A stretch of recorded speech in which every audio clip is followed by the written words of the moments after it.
I felt that I had to clean up my financial situation, and that is what I was in the process of doing when I left Billings, Montana, and went to Spokane, Washington, where at a dinner party, I met someone who was a patient of Dr. Bales.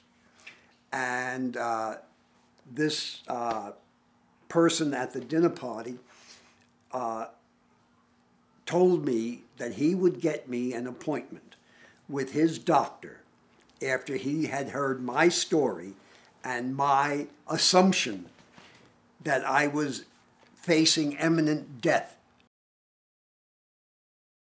I spent my 2 hours with Dr. Bale, and they were the most enlightening 2 hours I had ever spent.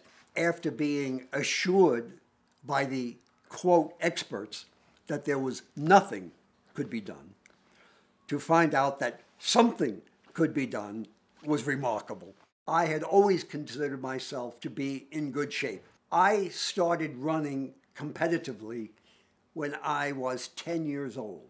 In high school, I ran, and I went to college on a track scholarship. I was running and or bicycling. I bicycled 100 miles in one day. I was in races, and I competitively ran 5 and 10K road races.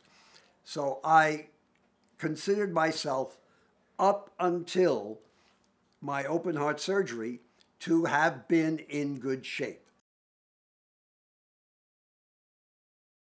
I was shocked when I woke up in the hospital after open heart surgery and was told what bad shape I was in, and then 6 months later to have the stents and be told that I would expect a repetition of these cardiac events, and that 3 to 6 months was a reasonable expectation of how long it would be before my next cardiac event. I was always told I was of minimum risk for heart problems because my blood pressure was under control, my cholesterol was always excellent. They said, oh, your cholesterol is great, no problem. Don't worry about cholesterol. And so I had absolutely no reason. I had assurances from medical doctors, general practitioners, throughout my life that I was not at a risk for a cardiac problem. I have a cardiologist here, and when he saw the list of medications that I was on from amiodarone, he basically laughed. And he said, you know, there are a lot of people who believe in this stuff. Now, this is current. This is today. He says, if you went chasing every possible problem, you would be taking every medication, and the drug companies would love you. Who put you on Fosamax?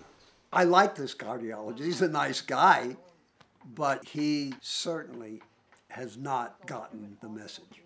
After being exposed to the Bale-Donine method, I realized that the standard of knowledge of cardiac care in the general practitioner community, which is who I had contact with before, was absolutely, totally,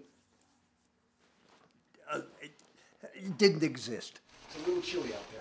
If everyone accepted and adopted the Bale-Donine method, I think there would be a significant decrease in the number of surgeries and deaths due to cardiac failure. I have two brothers who I told of the Bale-Donine method. And the one brother went the next week and found out that he was diabetic and is now working. He's a petrochemical engineer in Houston, Texas, and he works out 4 or 5 times a week, and he's in tip-top shape, but he is insulin dependent.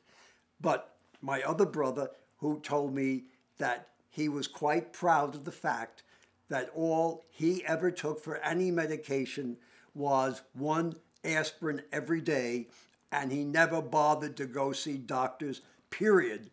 And he is now buried, and he died of a stroke.